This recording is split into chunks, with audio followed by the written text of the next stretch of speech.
Hi, this is part 2 of the MacBook Pro repair for the trackpad repair.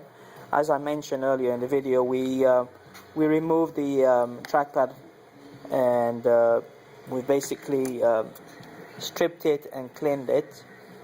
And the other problem we found is on the trackpad you have this ribbon cable.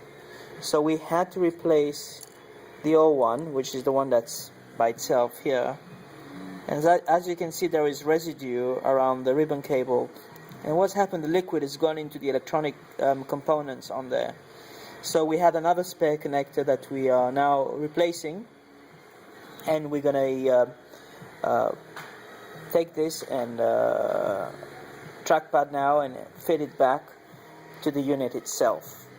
So we are now going to do some testing. So I will show you a third clip with the actual trackpad, which is working after the liquid damage repair that we've done.